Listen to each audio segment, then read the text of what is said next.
Hello everyone, how are you all? I hope you all are safe at your place. Welcome to the channel Physics Junction by TK Grill, जहाँ पर आपको physics के topics बहुत ही easy और simple तरीके से कराए जाते हैं और साथ ही आपको नोट्स भी प्रोवाइड कराए जाते हैं ताकि आपको टॉपिक से रिगार्डिंग कोई भी क्वेरी ना रहे। जो कुछ मैं आपको यहाँ वीडियो में बताती हूँ एज इट इज़ आपको नोट्स में भी देखने को मिलेगा ताकि आपको कोरिलेट करने में कोई भी प्रॉब्लम ना हो। हमारा जो आज का टॉपिक है वो है applications of Bernoulli's theorem.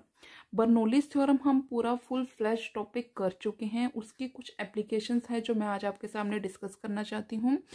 5 applications है जो मैं करवाऊंगी, जिसमें से एक सबसे मेन एप्लीकेशन है जिसे कि हम मैग्नस इफेक्ट से भी जानते हैं या फिर उसे ये बोला जाता है स्पिनिंग ऑफ बॉल्स, जहाँ पे मैग्नस इफेक्ट का यूज होता है और एग्जाम्स में अक्सर वो शॉर्ट क्वेश्चंस में पूछा जाता है कि मैग्नस इफेक्ट क्या होता है। वो आज की वीडियो में सारा कवर करने वाली हूँ मैं। बर्नौलीज थ्योरम की एप्लीकेशंस करने से पहले एक बार मैं रिमाइंड करा देती हूँ बर्नौलीज थ्योरम क्या थी। ये क्या था, एक स्ट्रीमलाइन फ्लो ऑफ लिक्विड के लिए जो हमारे पास सम होता है प्रेशर एनर्जी का, पोटेंशियल एनर्जी का और काइनेटिक एनर्जी का ओवर और ऑल क्रॉस सेक्शनल एरिया, वो कांस्टेंट रहता है। ये बर्नौलीज थ्योरम ने हमें बताया था। उसकी हमने लिमिटेशंस भी की थी। आज हम करने वाले हैं इसकी एप्लीकेशंस। तो हमारी एप्लीकेशन का फर्स्ट पॉइंट है वो है ऑटोमाइजर या फिर बोल सकते हो स्प्रेयर्स पे। स्प्रेयर्स में कैसे हो सकता है, जैसे आप अपनी परफ्यूम्स की बोतल देखते हो, वहां पे आपने देखा होगा जैसे ही आप उसका जो बटन है उसे प्रेस करते हो, स्प्रे की फॉर्म में आपका जो परफ्यूम है या फिर डिओ है वो क्या है उस नोजल में से बाहर आता है।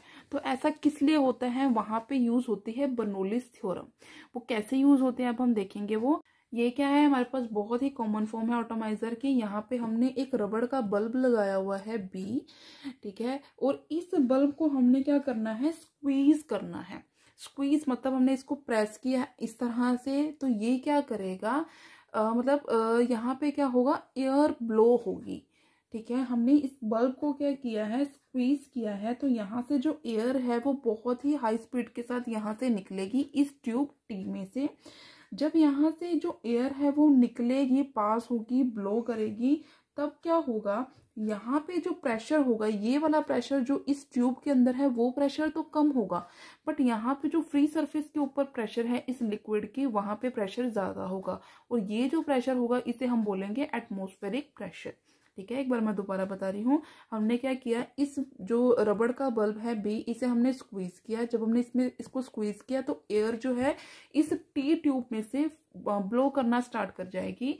यहाँ पे इस ट्यूब के अंदर जो प्रेशर होगा P2 वो कम होगा as compare to this pressure P1, जो कि क्या है हमारा एटमॉस्फेरिक प्रेशर। मैं यहाँ पे मेंशन कर देती हूँ, ये है हमारा एटमॉस्फेरिक प्रेशर। एक चीज हमेशा याद रखना कि जो फ्लो होता है किसी भी चीज का, चाहे वो एयर हो, लिक्विड हो, किसी भी चीज का जो फ्लो होता है वो हाई प्रेशर से लो प्रेशर की तरफ होता है। अब मैंने यहाँ पे क्या बात बोली है, यहाँ पे जो प्रेशर होगा वो क्या, यहाँ पे मैंने एक बात बोली है कि वेलोसिटी यहाँ पे क्या हो जाएगी, एयर जो है वो काफी हाई स्पीड से ब्लो करेगी, मीन्स यहाँ पे वेलोसिटी ज्यादा है। अगर आपको याद हो, जब मैंने इसकी बर्नौलीज थ्योरम की इक्वेशन नंबर *1 आपके साथ डिस्कस की थी, तब मैंने आपको ये बोला था कि प्रेशर अगर कम होगा तो वेलोसिटी ज्यादा होगी, वेलोसिटी कम होगी तो प्रेशर ज्यादा होगा, मीन्स वाइस वर्सा चलेंगी ये दोनों की दोनों चीजें।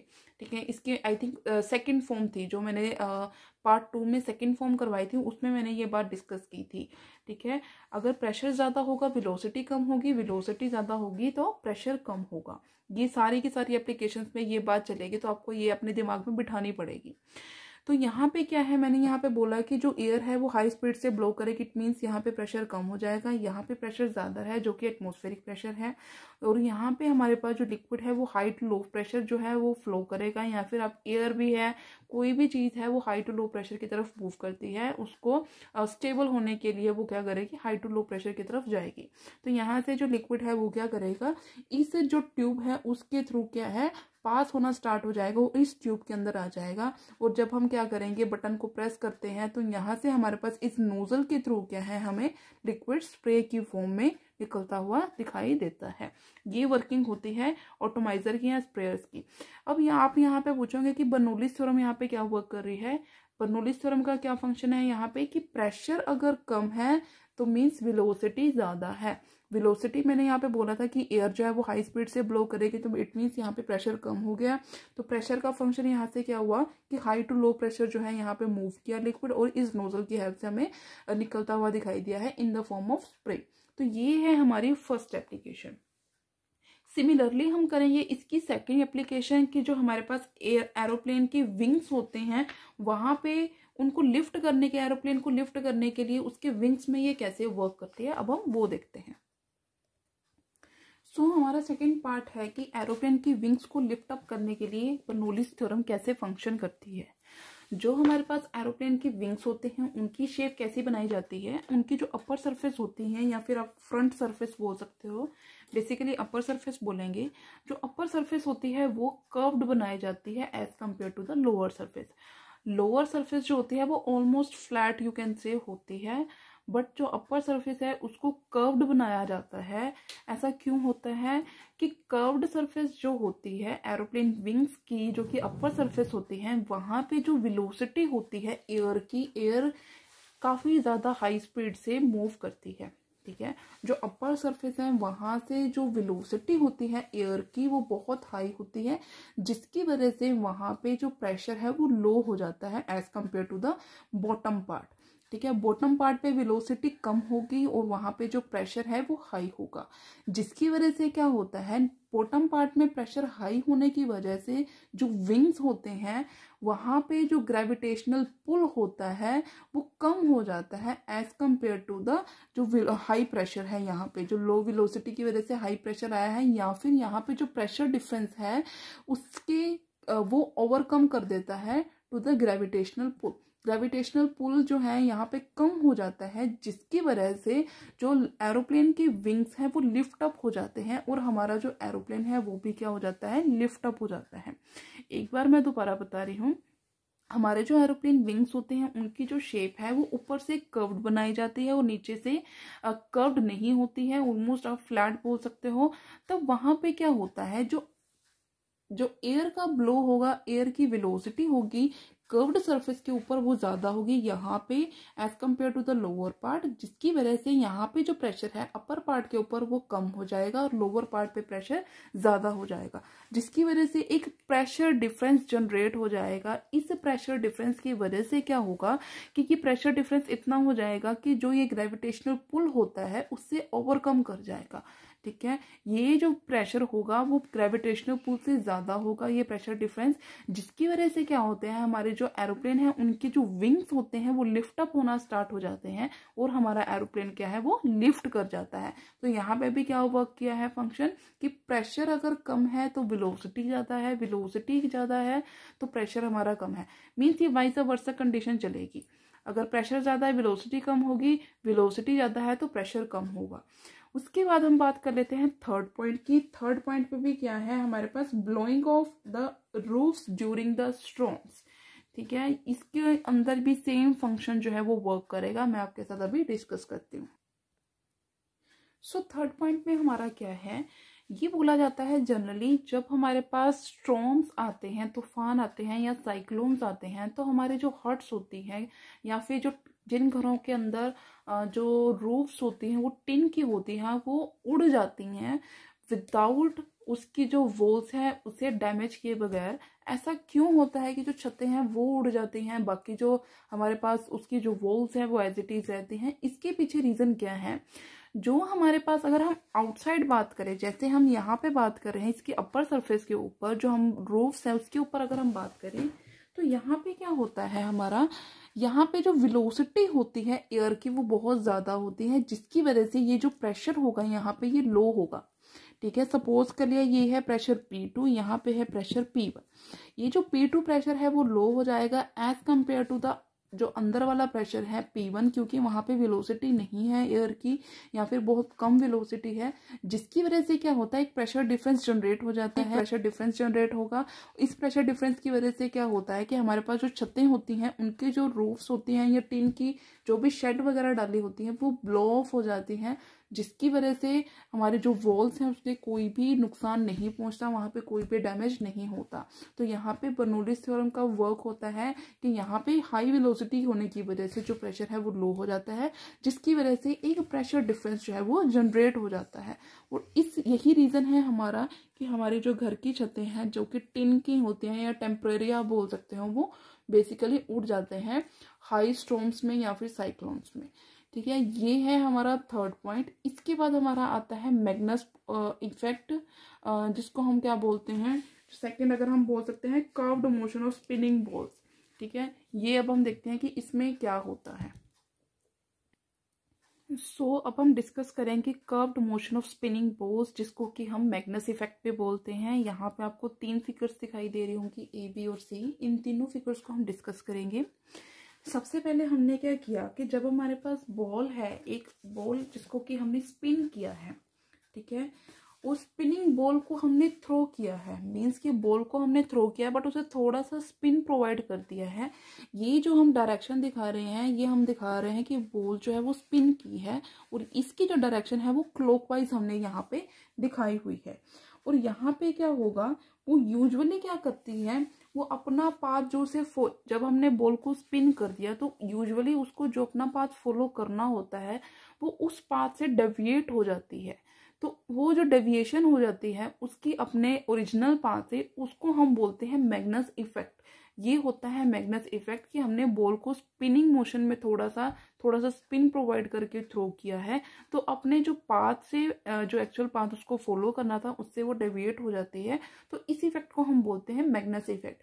अब देखो इस इफेक्ट में होता क्या है, जब एक बॉल को हमने स्पिन किया है और हमने उसको उसी की एक्सिस के थ्रू जो है वो थ्रो कर दिया है, तो वो क्या करेगी, एक सेटअप बना लेगी, मतलब एक रोटेशन की फॉर्म में जो है, मतलब ये हमारे पास कंसेंट्रिक सर्कल्स बने हैं। ये हमारे पास जो सर्कल्स हैं मैंने ए फिगर में दिखाए हुए हैं, ये स्ट्रीमलाइन कंसेंट्रिक सर्कल्स हैं। कंसेंट्रिक स्ट्रीमलाइन जो फ्लो है उसकी फॉर्म में वो रोटेट कर जाएगी बॉल, जो कि फिगर नंबर 1 में हमने फिगर नंबर ए में शो किया है। अब जो बॉल है वो लीनियरली मूव करे, यहाँ पे हमने बॉल को स्पिन किया था, यहाँ पे हम वो लीनियरली मूव कर रही है। यहाँ पे एरो से आपको क्लियर हो रहा होगा। तो जो बॉल है अब वो लीनियरली मूव कर रही है। जब वो लीनियरली मूव करेगी तो उसका जो स्ट्रीमलाइन फ्लो है, हमने उन्हें इन एरोस की हेल्प से, इस जो डॉटेड लाइन है मैंने उसकी हेल्प से आपको दिखाया है। यहाँ पे जो स्ट्रीमलाइन फ्लो होगा वो उसका इस तरह से होगा। अब जो बॉल है वो स्पिन भी कर रही है और मूव भी कर रही है लीनियरली, उस केस में यहाँ पे अब मैग्नस इफेक्ट लगेगा। अब वो देखेंगे कि यहाँ पे मैग्नस इफेक्ट कैसे लगेगा। यहाँ पे देखो एक चीज आप देख रहे होंगे कि यहाँ पे जो मैंने डॉटेड लाइन्स हैं वो 2 लगाई हैं, यहाँ पे मैंने डॉटेड लाइन 3 लगाई हैं। इसका मेन मोटिव है, इसलिए मैंने आपको इसको इस तरह से शो किया है।